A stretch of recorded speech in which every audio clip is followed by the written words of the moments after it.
My name is Adrienne Artis. Like Cindy just said, I'm one of the child abuse pediatricians here at the hospital. Today, I'm just going to give you an overview of what CAPC is and what that means. It is kind of confusing to a lot of people, so I just want you all to be clear about our service being present and what it is exactly that we do, so that if you have cases that you have questions about that would be best directed towards our team, you'll know when to call us and how we can be helpful. So just first, a little bit about myself. I went to undergrad at Oakland University in Huntsville, Alabama. I did medical school here at Howard University. It is homecoming weekend. HU. Thank you, Cindy. I did my general pediatric residency in Orlando, Florida, at Arnold Palmer Hospital for Children, which is now a program kind of run by University of Florida. And then I did a child abuse pediatrics fellowship, which is an additional 3-year training program at Emory University in Atlanta.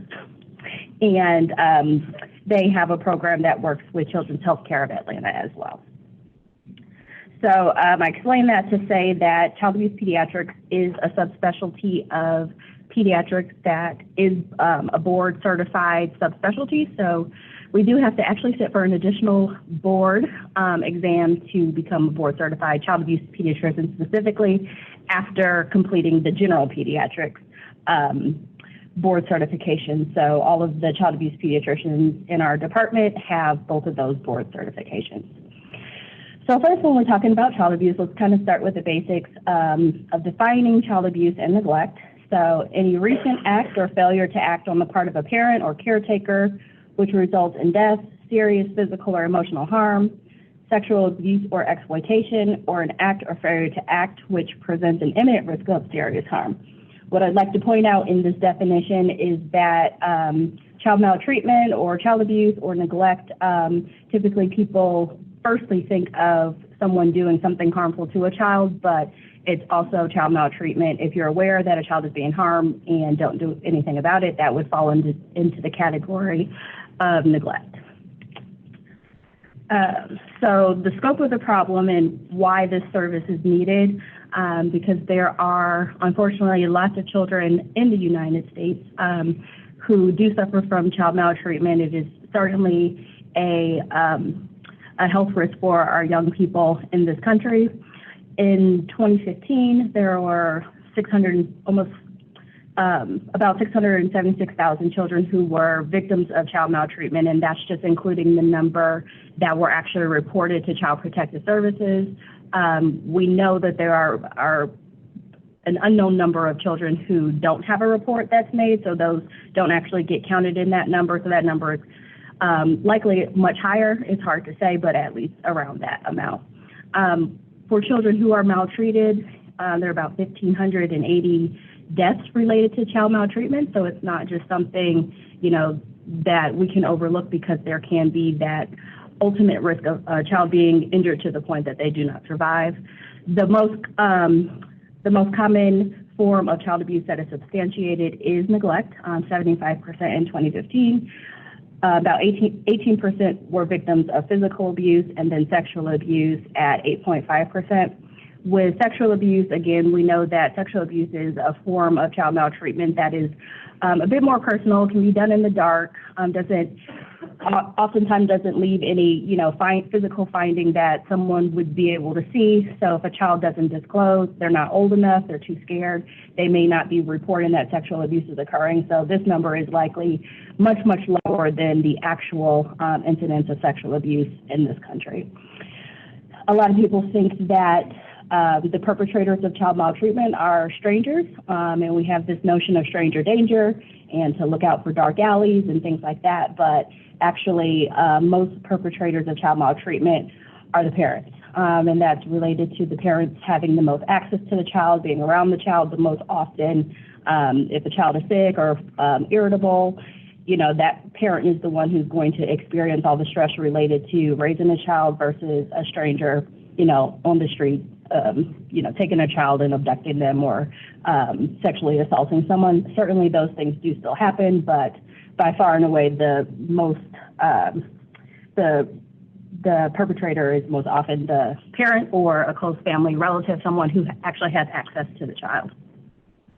So the way that our service is set up here at the hospital, child protection centers or child advocacy centers are set up a bit differently depending on what jurisdiction you're in around the country, but one common theme is to work with a multidisciplinary team.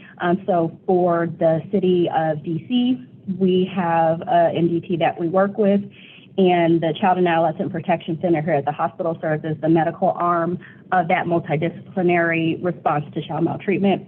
So we call ourselves CAPC for short, so that's what people are saying when they're talking really fast and they say CAPC. It's short for Child and Adolescent Protection Center.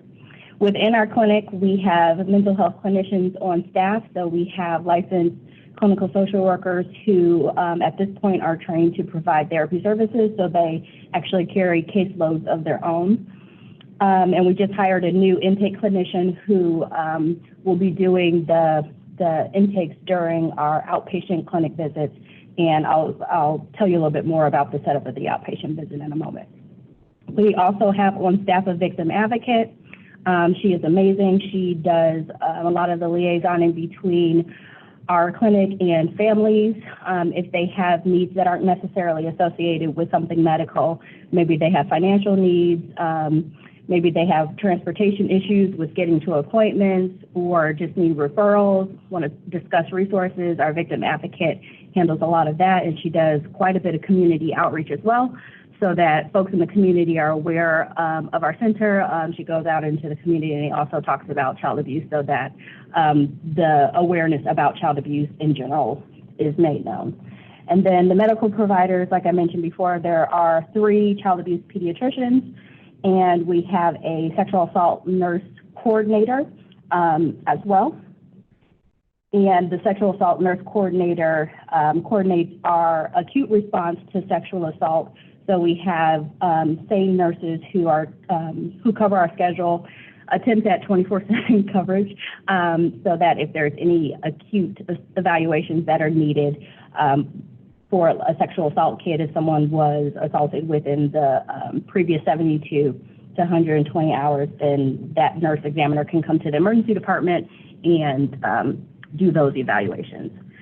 So that's the medical arm of the team. The other team members within the community include Child Protective Services, or CPS. In some counties it's called DHS. So the Child Protective Services is the agency that's responsible for making decisions about the child's safety. So if a child is maltreated, and for example, they come here to the hospital and we're trying to figure out if it's safe for that child to go back into that household or if they need to be placed somewhere else, Child Protective Services is the one who makes those types of decisions. We work with them, and I'll go ahead and dispel the myth now that CAPC can make any of those decisions. We cannot. We can review, we can talk about it, we can give them all the medical information, but CPS ultimately legally has the decision-making ability as far as where children are discharged to, and if there is a removal or something that needs to take place, that's CPS's job. Law enforcement, they have a similar response, sometimes depending on what the allegations are. If there's allegations that rise to the level of being criminal, then law enforcement will become involved as well. So if there's a safety issue but there isn't a legal problem, for example, if a 4-year-old child is touched on their private area by a 7-year-old child, we're not sending a 7-year-old child to jail, so the police wouldn't need to respond in those situations. But if that child lives in the home with the 4-year-old, maybe there needs to be some separation or alternate living arrangements made, so CPS would be involved, but there isn't anything to actually prosecute, so law enforcement may or may not become involved. There's also patient advocates within the community. The Child Advocacy Center here in DC is over at Safe Shores, which is about 10 minutes from here. They have a whole building that houses most of the other members of the MDT. We do actually have a swing space over at that facility as well, where we saw patients a couple times a week, we'll get back to doing that as soon as we can get our medical equipment set back up. And it's just helpful to actually be at another location within the community that's a bit easier to access, and so that we can work a bit more closely in person with our MDT partners. And then, of course, community mental health providers. So the reason that there is a specialized team to manage child maltreatment is because the approach to this type of medicine is similar in many ways to the rest of medicine, but different in some ways as well. Of course, all of pediatrics is child-focused, but when we're talking about a child who's been maltreated, there's a lot more of a psychosocial component that's involved. So we have to be aware of how children may react to being examined. We have to approach our examinations a little bit differently. We may have to speak to the child using words that we explain a little bit more, or go a bit slower with the exam and tell them everything that's going to happen, because they may have a response because of their trauma, and a lot of kids do, where they may be fearful, they may be crying, they may not want to talk to you, and it's not because of anything that the examiner is doing. It just may be the trauma that they're experiencing. So being aware of that certainly helps us to understand or try to engage with the patient in front of us in a different way. That's called a trauma-informed approach.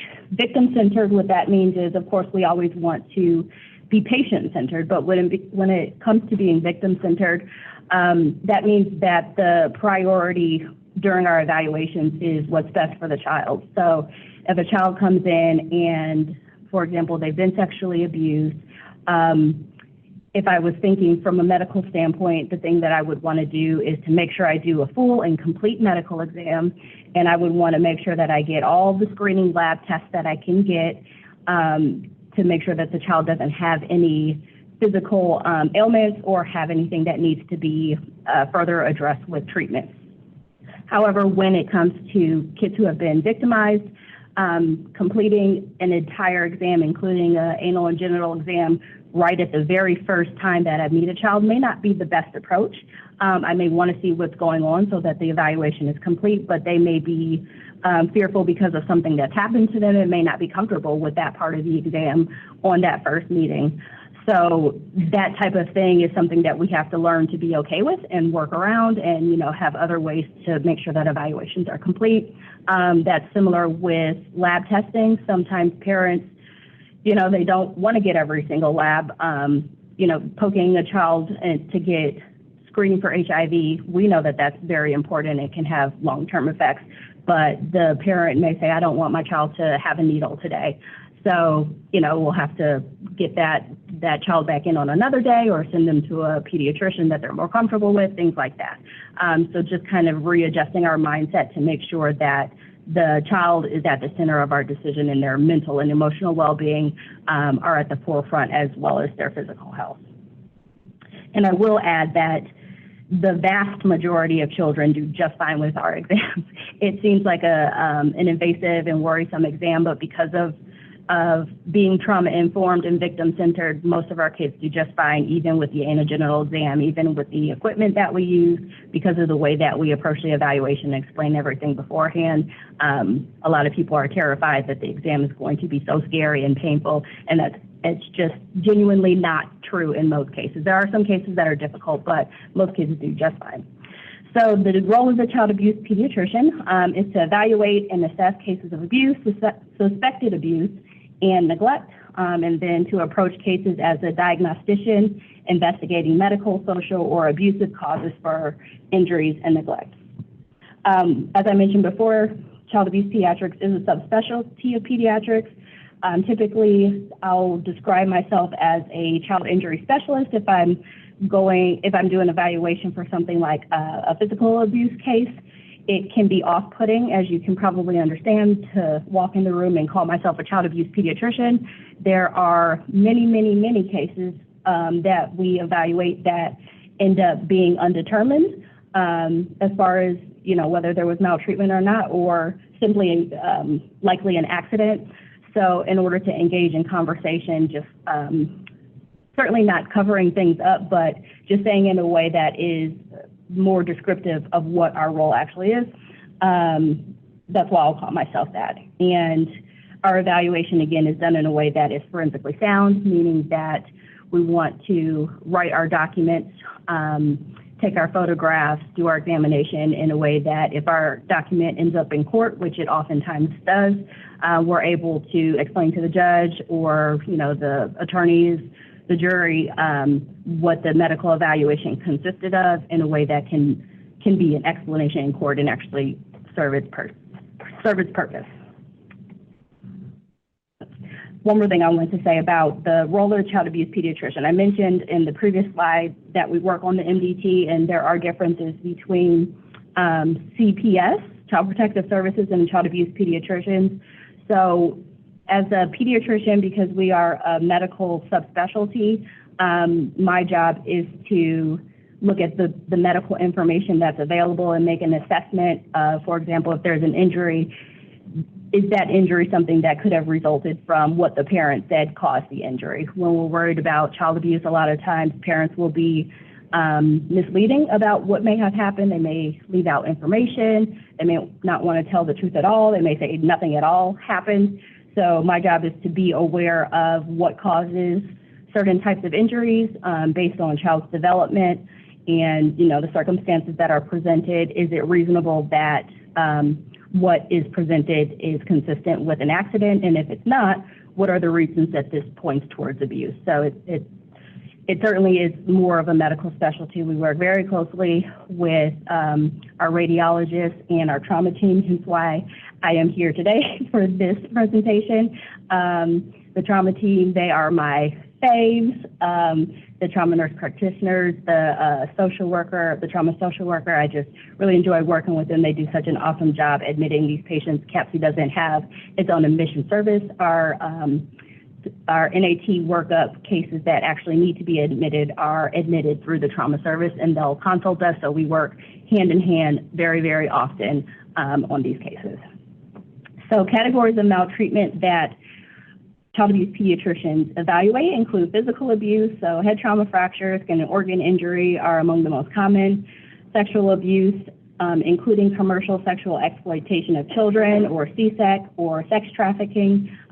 Yes, there is a problem with sex trafficking in adolescent patients and youth patients. It's not just a problem amongst grown-ups.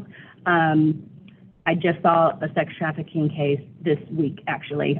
We have a specialized clinic that works with the Adolescent Health Center, where we do have a collaboration amongst these two services to provide services to our sexually exploited youth. The CSEC response here in DC actually has its own multidisciplinary team as well. There's MDT for physical abuse, one for sexual abuse, and one for trafficking. We also do evaluations for neglect. So categories of neglect include medical neglect, which includes dental neglect, physical neglect, failure to thrive, things like that, and then medical child abuse, which is previously known as Munchausen syndrome by proxy. All right, so what does forensic mean? You'll see that we use that term when we talk about our medical exams. We call them forensic medical examinations. So I describe what is happening to parents and patients in regards to the exam as a head-to-toe examination, just like their pediatrician would do, to make sure that in general the child is healthy, but there also may be findings on their body like marks or scars or skin injuries that I may need to take a picture of. I may need to use a ruler and measure it. And the purpose of the photographs is, yes, so that I can document appropriately in the physical exam portion of the note, but also so that, again, if it shows up, if this evidence is needed in court, the pictures are clear. We take the photographs in a specific way and use the ruler to measure injuries in a specific way so that if someone hadn't seen the injury with their own two eyes, they would be able to look at the photograph and get an accurate view of what that injury looked like as far as the angle, the color, the lighting. All of those things are very important when we do our photographs. And we do share our photographs and our documentation with members of the multidisciplinary team. The law allows for an exemption from HIPAA for child abuse investigations. So if I, as a physician, need to share medical records with the police and there's an active investigation, I'm allowed to share that without asking for permission or getting a release of information from a guardian. Again, as you can imagine, if a caretaker is the alleged perpetrator or the suspected perpetrator, they would likely say, no, you cannot release my medical records to the police. Then I'll get in trouble. So we don't have to go through the release of information portion. We can just send our notes directly to them. It helps to allow the investigators to do their investigation quickly.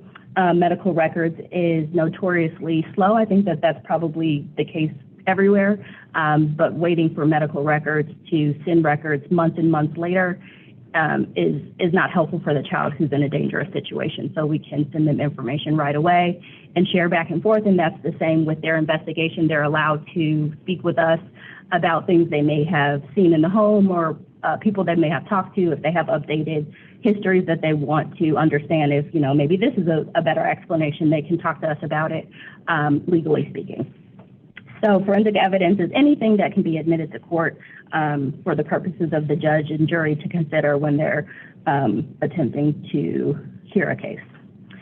So our partnership with investigators, as you can hear already, is very important because the response to child maltreatment and the diagnosis of child maltreatment is by definition multidisciplinary. It is not a medical diagnosis.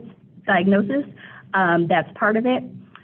There are medical diagnoses for child abuse, but the actual response to child abuse within the city needs everyone's opinion, including the scene investigations and forensic interviews and things like that. So with the medical information, it can be full of medical jargon. We use all kinds of acronyms, and sometimes our punctuation and sentence structure may not be the best because we're trying to be efficient and get our notes done, and the medical record is a way to communicate with other providers in the hospital who understand the abbreviations and things. But if you're speaking to someone who did not go to, was not trained in the medical field, they may not understand what's happening. So our team does a lot of translating from medical jargon to English so that they understand what it is that's being said and the significance of the medical information. So the way that we do that is, of course, reviewing the cases in real time as needed, but we also have MDT review meetings that are every other week for most of the MDTs. The physical abuse and the sexual abuse MDTs are twice a month. The CSAC MDT is once a month, and we add all of the cases that we've done evaluations for within the previous 2 weeks or month to that list to review with all parties present. So there's representation from law enforcement, CPS, usually Office of the Attorney General has someone there, and then of course our team, and then staff from the hospital who, you know, social workers sometimes will show up. Cindy comes sometimes so that we can all contribute to the conversation at the same time and share information and get on the same page to make the best diagnosis or have the best outcome. All right, so parts of our job for the child abuse pediatric part consists of doing inpatient consultations. So if children come to the hospital or are transferred in and they need evaluation prior to being able to be discharged, or they're, you know, hurt and they can't go home right away because of their injuries or need additional workup, then those kids will be admitted and an inpatient consult by CAPC will be done. We also have our outpatient clinic. The Child and Adolescent Protection Center is on the main floor. We're down the hallway from the emergency department, right across from where the Adolescent Health Center used to be. So we have patients that we schedule and see actually on a schedule. They come in just like a typical outpatient clinic that you would think of. The structure of the visit is a little bit different, but we do maintain a schedule, and patients can be scheduled for outpatient visits. Also, inpatients who need additional follow-up can come back to our outpatient clinic if there's follow-up labs or images that need to be done. We have our acute sexual assault evaluations done by our sexual assault nurse examiners. Those are performed in the emergency department. When a SANE kit is needed, children will be checked into the emergency department and will be discharged from the ED. Labs and all of that will be ordered by the ED physician, but the victim will actually be walked down to CAPC clinic, where we have all of our equipment and our room is set up to do these types of evaluations, which again is a little bit different than a typical, needing a typical bed in the ED. We have stirrups on all of our beds and our colposcope is in our clinic, so they come to our center to have that evaluation done and then walked back to the ED for discharge. We also do quite a bit of chart review. Like I was mentioning before, there's a lot of cases where it's unclear and people in the hospital may just need, or in the community, a lot of the community pediatricians call as well, may just want an opinion about the likelihood of abuse, or should this child have additional evaluation to further assess for the likelihood of abuse. So chart review is certainly a major part of our job. And then of course, expert court testimony. The culmination of the work that the MPT is doing is to ultimately make sure the child stays safe, and if someone did do something that was criminal, that person is prosecuted criminally and faces the consequences. So providing the testimony about the medical portion of things is definitely needed for that process. So with our inpatient consults, the most common types of patients that we are consulted for are children who present with head injuries, so intracranial bleeding, skull fractures, fractures of other bones, unexplained bruises or marks, failure to thrive if there's a concern for medical neglect or physical neglect, and then other forms of neglect as well, like supervision concerns are often a problem, and then whatever else people are unsure about. Sometimes it surprises me. Actually, I really enjoy when people ask questions that I have never been asked before. That's actually one of my favorite things, and we can kind of brainstorm and think through it together. So for outpatient, the majority of our visits are for sexual abuse cases, because most of the time sexual abuse cases isn't something that's needed to be evaluated on an emergency basis. There's nothing, that is going to imminently harm that child, so they're able to be scheduled as an outpatient versus having to come to the emergency department. We do, however, have some kids who have urgent needs and have physical abuse reasons that they come. And then, of course, our inpatient and emergency department follow-ups. All right, so the structure of the CAPC visit, I was mentioning that the structure is a little bit different than other clinics. We divide our visit, first of all, we schedule all of our visits for an hour, which sometimes is enough, but a lot of times an hour is not even enough, because at CAPC we do a lot of talking and we do a lot of reviewing and we do a lot of explaining and taking our time because of the victim-centered and family-centered approach that we need to use. So the visit is split into two parts in most cases, where our mental health clinician will sit and chat with the caretaker to get more information about the psychosocial history, about the reasons for the child coming to the center for evaluation, reviewing, if there's investigators who are involved, what's going on with the investigation, and they'll also speak with victims if they are old enough to, share information about what happened to them, to make an assessment for the need of therapy services, and then therapy resources are provided, or if that clinician has space on their caseload, they'll take those kids on as their own personal client. And then the medical exam typically comes second, so the clinician will review what they discussed with the parent, with the physician who's in clinic that day, go over that information, and then during the medical exam, the physician will have more medically focused questions and kind of follow up on what was discussed during the intake with the parent if there's additional information that will be helpful for the medical assessment. So our medical exam doesn't just include, taking pictures and anogenital exam. Again, we do an assessment of overall health. We actually do quite a bit of general pediatrics, sometimes unintentionally, in our clinic. For children who are maltreated, they are often at risk for other forms of maltreatment, namely, they may not be in situations at home where they have enough to eat sometimes, or there may not be finances to, help them go to the doctor all the time, or transportation issues. So for those reasons, they may not be seeing a dentist. I do a lot of referrals to dentists and see a lot of cavities. If I go through the medical record and see that there were appointments or referrals that were made and they haven't been done, we'll review that and make those types of referrals. So just making sure that in general, everything is kind of being looked at so that nothing gets missed. And it's helpful if there are investigators involved in cases and that family does need additional support. CPS does a lot of support in the form of making sure families make it to appointments, and if they have high no-show rates or cancellations, making sure kids actually get the care that they need. So in our notes and when we speak with the investigators, we'll let them know about what appointments they were supposed to have and where they need to go, and share all that information to make sure children get everything that they need.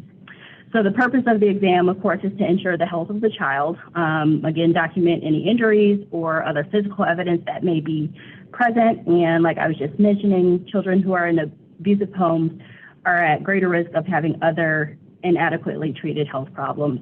So, we take a look at their weight and their growth charts, and sometimes we'll get health screening labs and things like that.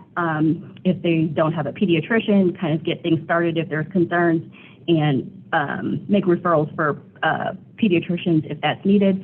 So there's a lot of different ways that we can try to be helpful in our outpatient clinic. So with the physical exam, again, just kind of a general exam that you would do with any patient. The colposcope, so this device is used for our anal genital exam. The purpose of this device is to make very small structures of the genital and anal area able to be magnified quite a bit. You can see in this picture here that there's a small, I don't even know what that is, a keychain on my ruler. And if he's sitting on the bed, the camera can magnify him quite a bit.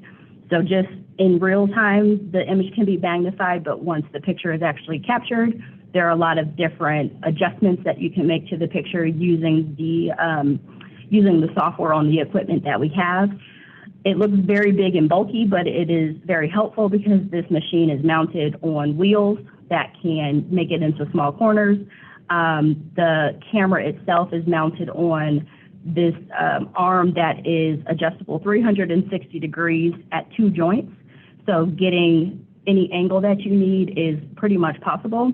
And then the camera can raise up as high as you can see in this picture, so that if you need to take overhead shot, but there are 2 joints on the height of the arm as well, so it can go to pretty much any height that you may need.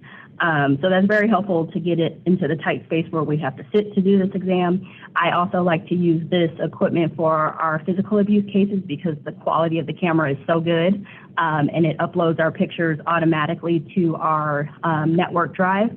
So I don't have to physically save pictures anywhere. It just goes there with the medical record number, name, date the photos were taken.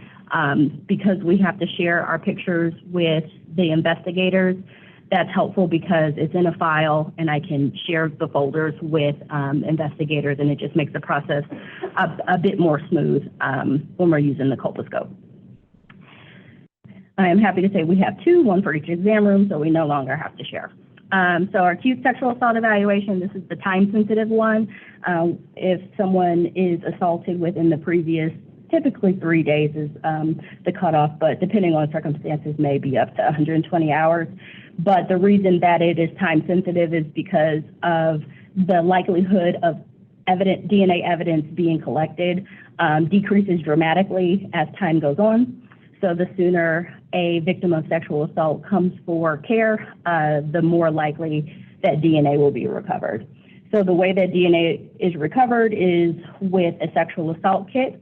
Each jurisdiction has their own sexual assault kit that they use and send to their own separate crime labs. That's why we contact the investigators from the region where the assault actually occurred for the sexual assault evaluation to be done locally.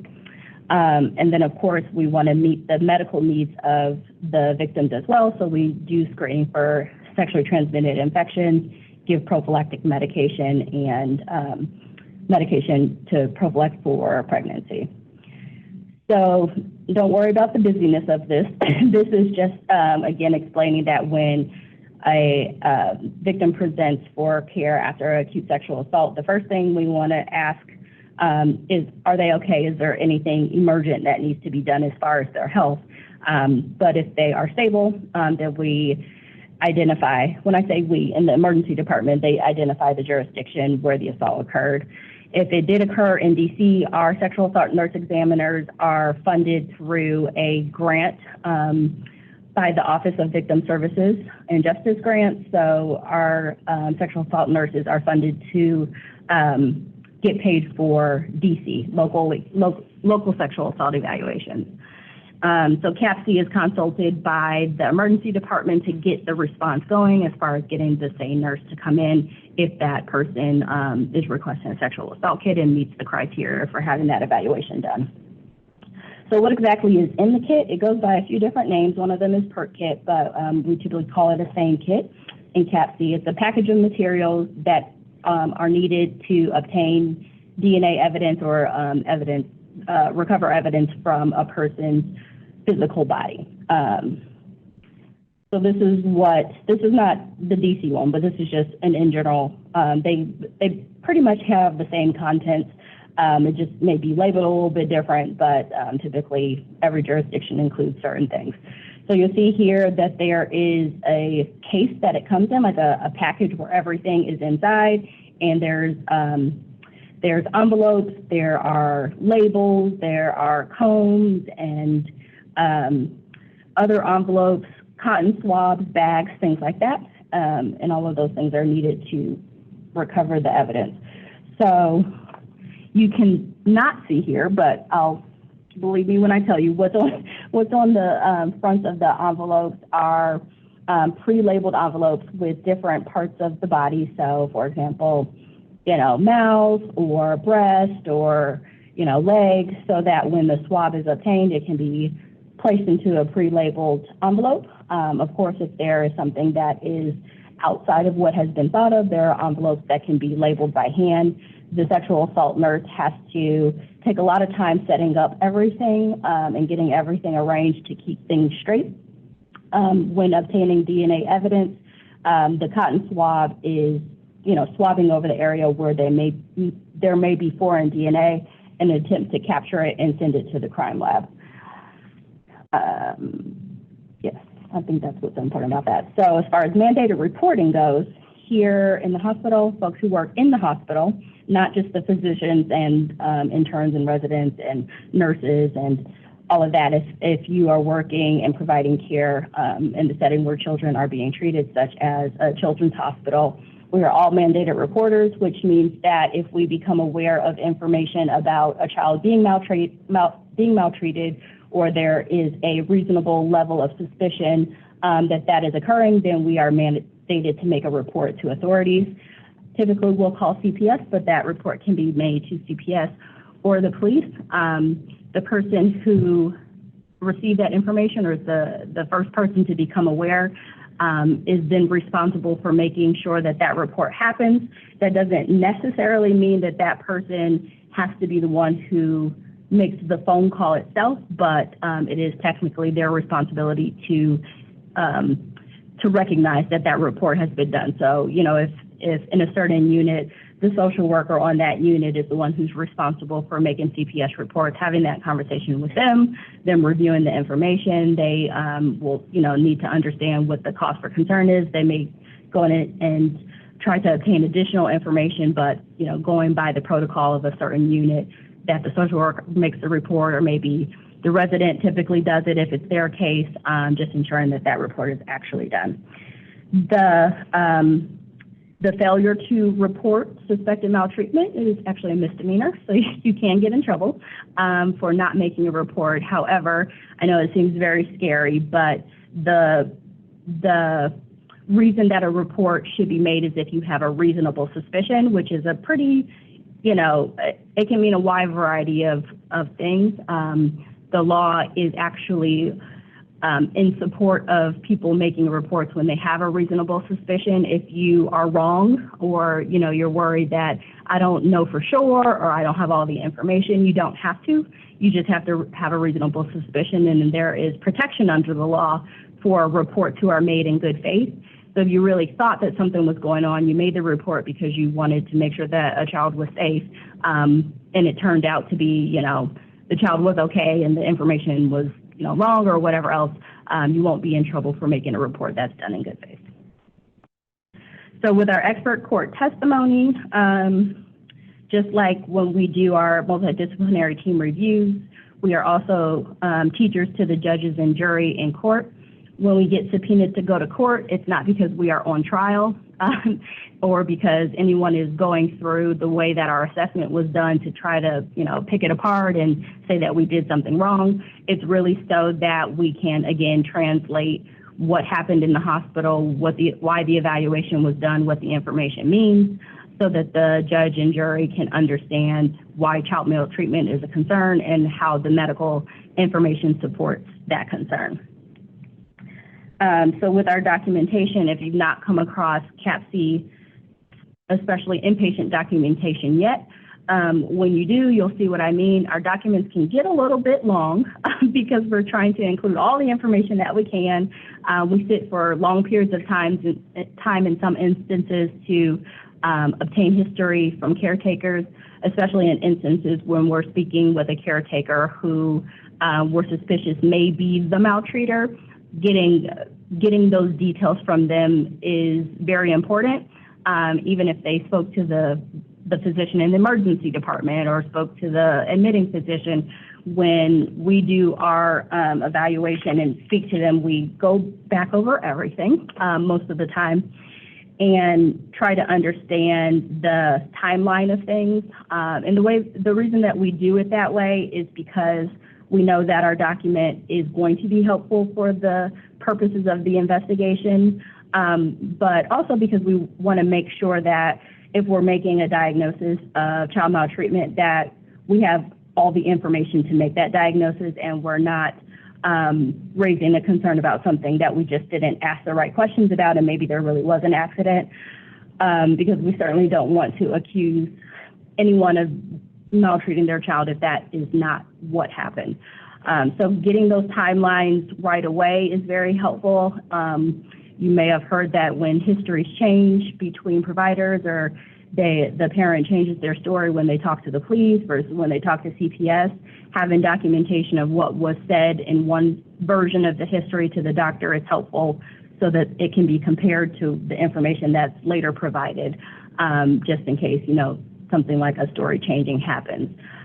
Again, of course, the history is also important so that we can have all the information needed to understand the mechanism of injury that the parent is reporting in comparison to the injury that they actually have, really just for accuracy's sake. Also because it takes a long time for medical records to be sent to investigators. One other thing that you'll see in our notes is that we include documentation by other providers often. Again, if there's differences in history, a lot of times will include the history that was obtained by the ED doctor and the history that was obtained by the social worker in a copy and paste form so that it's tagged into the notes so that the wording is exactly used and it's referenced at the end of the note who wrote the note. All of that stuff is very helpful in court so that, if there's inconsistencies or consistencies when it's presented to court, instead of having to subpoena everybody in the hospital that treated the child, I can go as the representative who looked at everyone's notes and everyone's opinions and impressions and all the other subspecialists, the testing that they did and the images that they may have obtained in their assessments. I can add all of that into my note, and everyone doesn't have to be subpoenaed. Most of the time, when we do it that way, I can be the person who combines everything and makes a final assessment about child maltreatment. So, yes, we talked about that.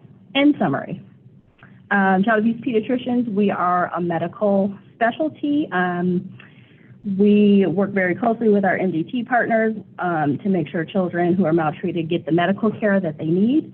Of course, we are also here as a consultation service for everyone else in the hospital who may have questions or concerns. We're happy to review and discuss things, even if you're not sure or you are wondering if you should be worried about child abuse. The child abuse pediatrician covers the pager during the day, every day. We have a mental health clinician who's also on call all day during the day, and then overnight, our clinicians take the first call, and if there is a question that's more medically specific and it's not about, I have a patient who needs to follow up in clinic, those kinds of straightforward calls our clinicians are able to handle overnight. But if there's a medically specific question, there's always a backup CAPC physician who's on call as well. And I think that's it. I'm happy to take questions. Yes.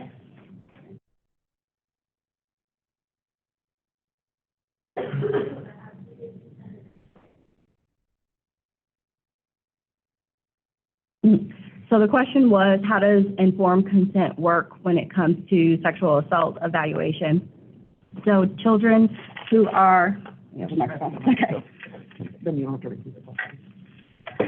Children who are 12 years old and younger, their caretaker has to consent for their kit to be done. Any child who's 13 or older can consent for their own kit, which is also the case for sexual health or reproductive medical care in general. 13 years and older can consent for those kinds of things on their own. It's not, I wouldn't say it's typical for a child who's less than, who can't consent for their own sexual assault kit to present with someone who doesn't want to sign the consent. Typically, they just probably wouldn't come. But if there are cases that do happen like that, there are ways around that. If CPS decides that they're taking guardianship or custody, which can take a little bit of time and may put that child outside the window, then CPS can consent. There are also ways where physicians can do two-provider consent on an emergency basis, and consent isn't needed. Sometimes kids will show up here without any caretaker or guardian at all, so ED providers or CAPC providers, I've co-signed consents with Dr. Hines plenty of times when getting the consent from the parent is not possible in a time-sensitive way.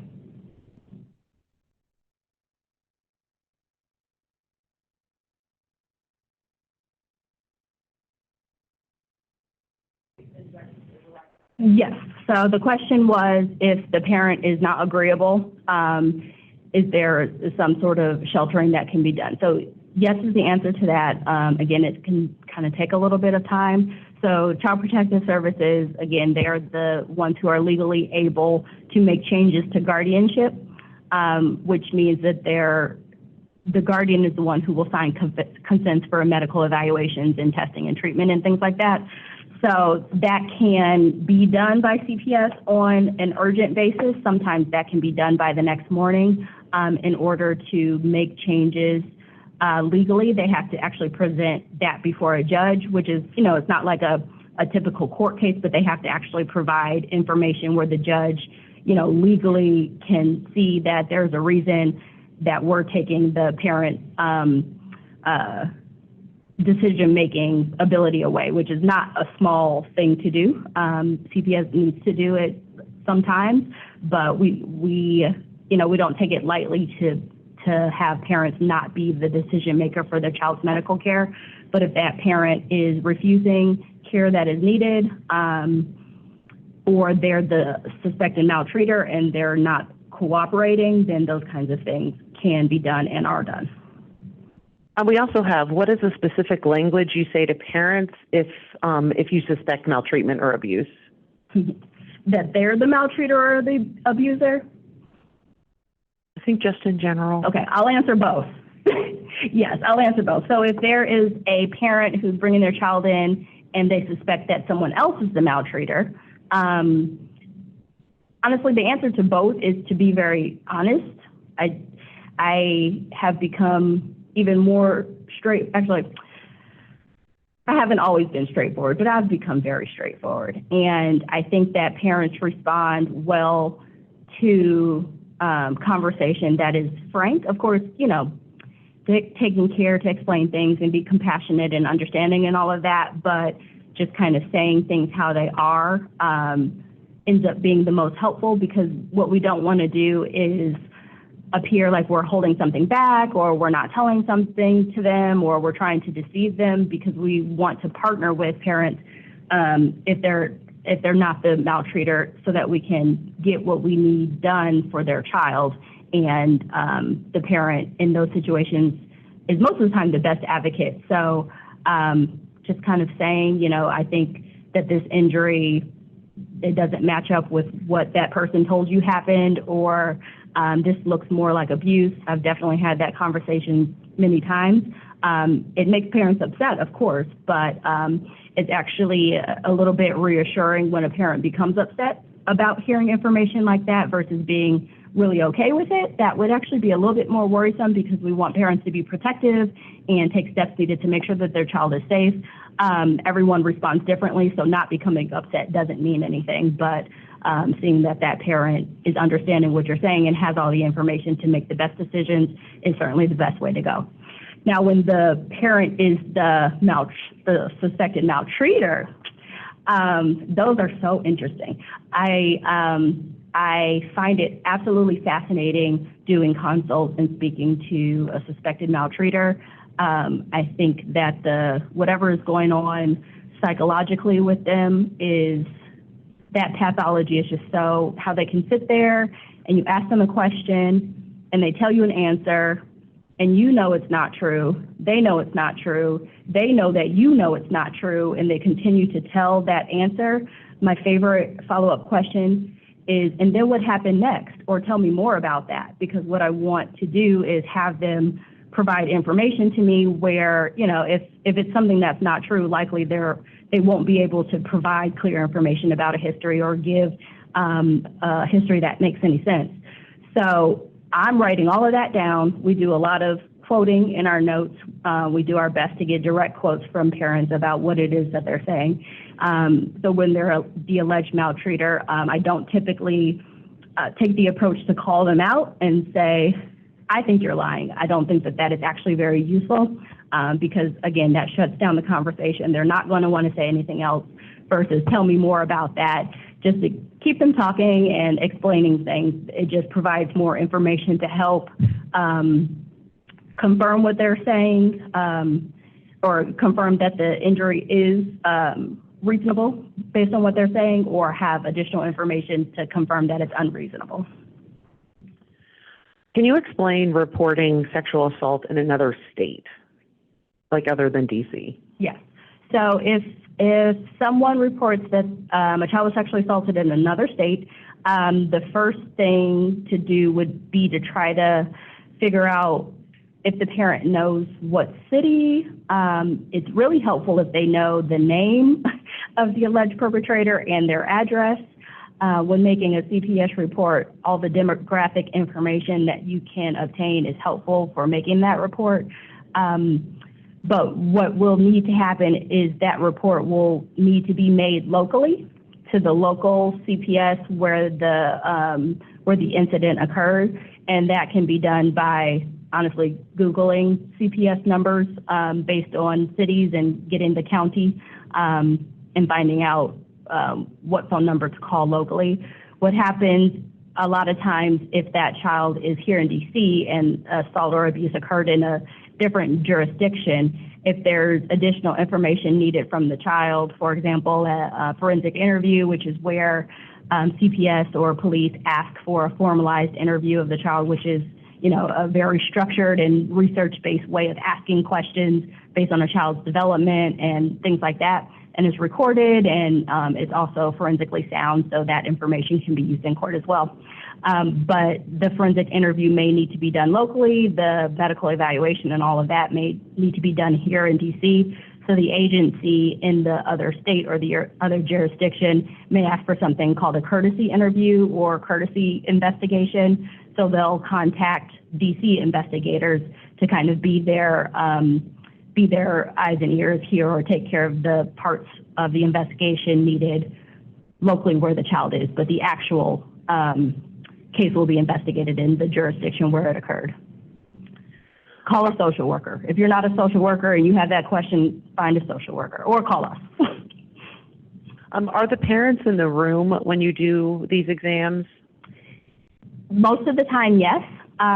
If a child is 12 or younger, most of the time they will be. I will typically ask the parent to give me a few minutes with children who are, maybe like, and it depends on the child's presentation. If they're able to answer questions and speak for themselves and they seem like they're doing okay, maybe like 8 or 9, I'll ask the parent if they'll let me speak to the child alone for a moment. Most of the time parents are totally fine with that, just explaining that we want to give children the opportunity to say, what they want to say or ask questions that they may be uncomfortable asking in front of their parent, and parents genuinely are okay, typically are okay with that.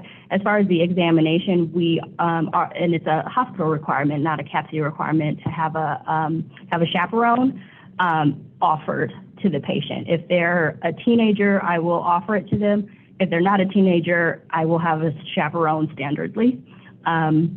But if they're a teenager, a lot of times they'll be okay with their parent. Sometimes they don't prefer to have a chaperone at all. I'll offer their parent, whoever they came with, or the nurse.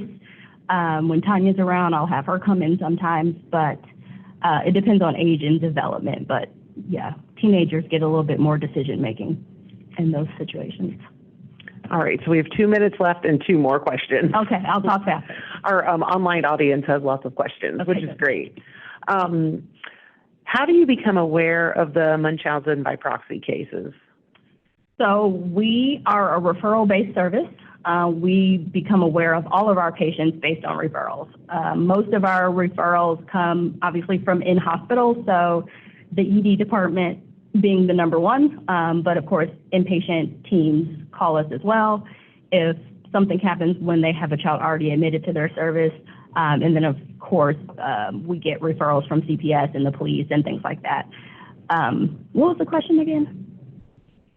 How do you become aware of the Munchausen by proxy case? From referral, yes. And then lastly, time sensitive wise, what time frame should the patient physically be examined to get evidence? So it depends on what the disclosure is. There are parts of the body where evidence can remain intact for longer periods of time, and parts of the body where evidence is degraded very quickly. So for example, your mouth, an oral swab for DNA, after 24 hours, it's likely not going to show any, not going to yield any, probably sooner than that, because you swallow, you eat, you drink, so DNA will get washed away and removed. When children are younger, certainly pre-adolescent, elementary, certainly in diapers, that age group, DNA evidence recovery, even in the genital area, that time frame is very, very short because they're wearing diapers, they're getting wiped, they're taking baths, they're doing all of those things. So the time frame is much shorter, and honestly, in younger children, after 24 hours, evidence recovery is really unlikely. Now, in an older child, specifically an older female, if there is penile vaginal penetration, DNA can last, the research says, up to 120 hours, but it's really unlikely as time goes by, but we'll do a vaginal swab up till that time. If that's the disclosure that was made, we do our evaluations based on what has been disclosed in age groups where teenagers or kids are able to say what happens to them clearly, if there weren't drugs involved or developmental delays, things like that. But if there are developmental concerns, if there has been some sort of drug influence on that case, or if the child is too young to provide a history, we'll do a little bit more as far as testing and treatment. But the kids, long story short, I know I'm rambling, but It depends is the answer to that question. It depends. Thank you for your attention, everyone.